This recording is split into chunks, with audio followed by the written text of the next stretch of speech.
Hello everyone, কেমন আছো তোমরা সবাই? আশা করছি সবাই খুব ভালো আছো। আমিও বেশ ভালো আছি। তো আমি প্রায় 1 মাস হয়ে গেল আমার প্রোফাইলে কোনো ব্লগ ভিডিও ছাড়ছি না।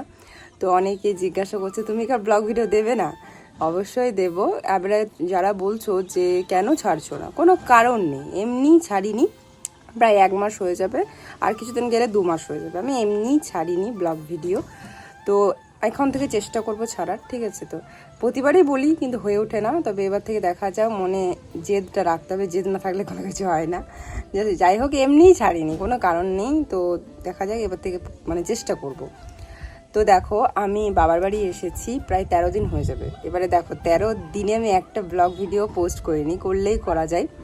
তো আজকে আমি আবার ভাবলাম যে না, সব জিনিসটা ছেড়ে দিলে হয় না, কিছু জিনিসটাকে মন থেকে জেদ নিয়েও করতে হয়।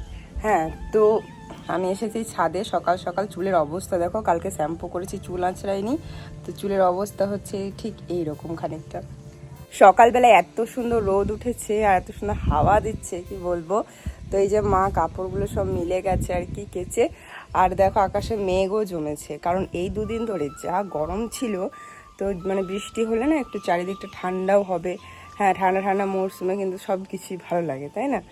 তো এখন আমি এই যে ছাদে ওই জন্য এসেছি যে এত সুন্দর হাওয়া দিচ্ছে।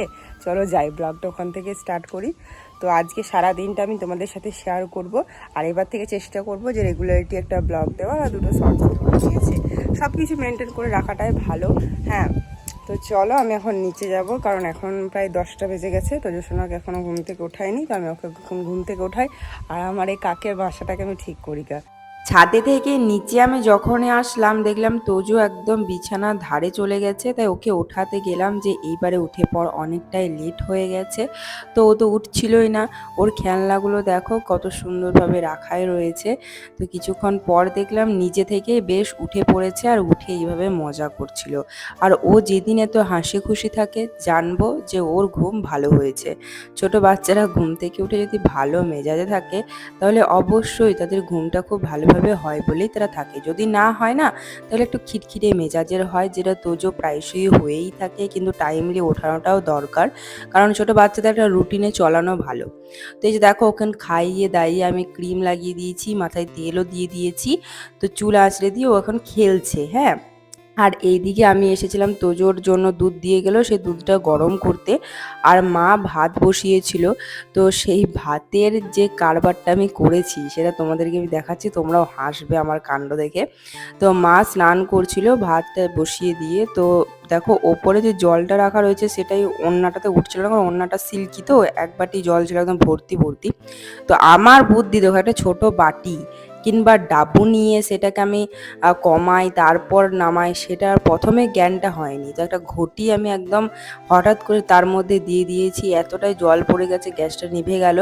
তো তারপরে আমার সেই বুদ্ধিটা হলো যে ছোট একটা বাটি নিয়ে সেটাকে কমায়ে এই যে ওড়না দিয়ে নামাচ্ছি।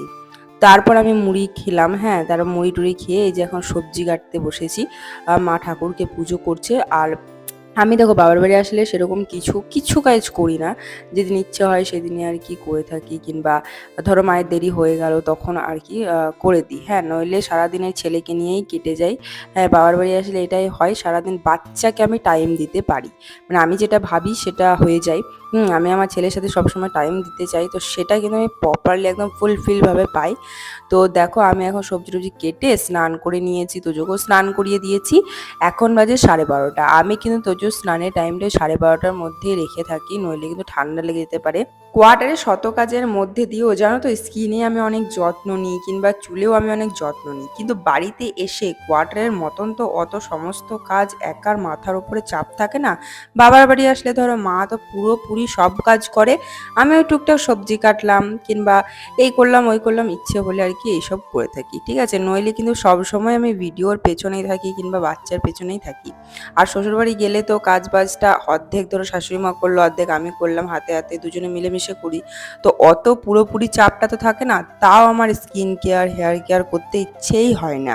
কিন্তু কোয়ার্টারে থাকলে কিন্তু এত কাজের মধ্যে সব কিছু সামাল দিয়েও আমি স্কিন কেয়ার হেয়ার কেয়ার করি, কারণ সবটাই হচ্ছে তোমার দাদাভাই সবসময় বলবে তোমার এই হচ্ছে, তোমার চুল উঠে যাচ্ছে, কিংবা স্কিনে এই বেরোচ্ছে ওই বেরোচ্ছে, তো ওর কথা শুনে আমি সেগুলো করে থাকি। কিন্তু এখন তো আমি বাড়িতে রয়েছি আর তোমার দাদাভাই এখন নেই, তো বলতে করতেও কেউ নেই যে তোমার এই হচ্ছে ওই হচ্ছে। দেখো স্কিনে আমার কত কিছু বেরিয়ে গেছে, তোমরা দেখো বুঝতেই পারবে। আর আমি দেখো কানেরটা পরিনি, তার কারণ আমার কানে একটু ঘা হয়েছে।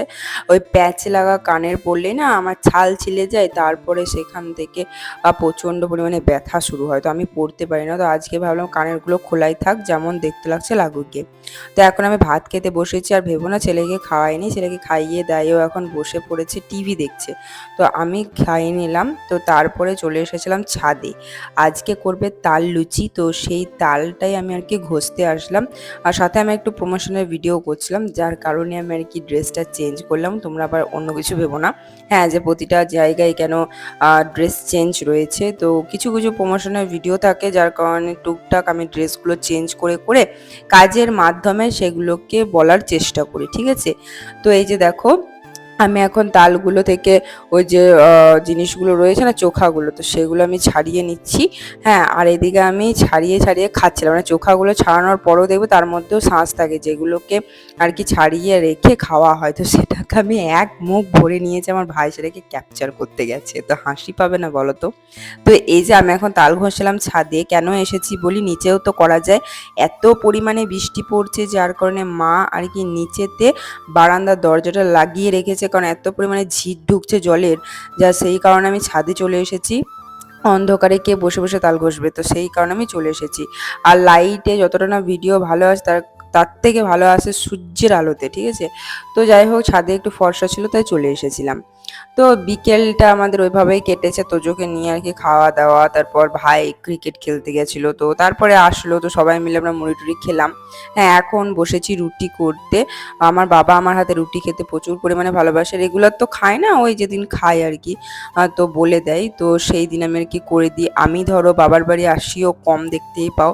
তো এবারে বেশিরভাগ এসেছিলাম, আমার শরীরটা খারাপ হয়ে গেছিলো, যার কারণেই কিন্তু আমাকে আবারও আসতে হয়েছিল, এতদিন থাকতে হলো। হ্যাঁ, তোজোরও শরীর খারাপ হয়েছিল, তোমরা তো সব কিছুই জানো, দেখতেও পেয়েছো। ব্লগ ভিডিও না শেয়ার করলেও শর্ট ভিডিও তোমাদের সাথে আমি শেয়ার করেছিলাম। তো এই যে এখন আমি তোজোর জন্য আর বাবার জন্য রুটি করছি। হ্যাঁ, আর তারপরে আমার ভাই আর কি ভুট্টা পোড়া করছিল। আমার তো এগুলো খেতে খুবই ভালো লাগে, লেবু তারপর হচ্ছে নুন দিয়ে। আর আমার ভাই এই যে এত কম বয়স, এই কম বয়সেও এত কিছু রান্না করতে জানে, তো বন্ধুরা তোমাদেরকে আমি কি বলবো, ও এমনকি নিজের হাতে মোমো বানাতে পারে, মানে বিশ্বাস করতে পারছো। এই বয়সে আমরা কিছুই রান্না করতে জানতাম না।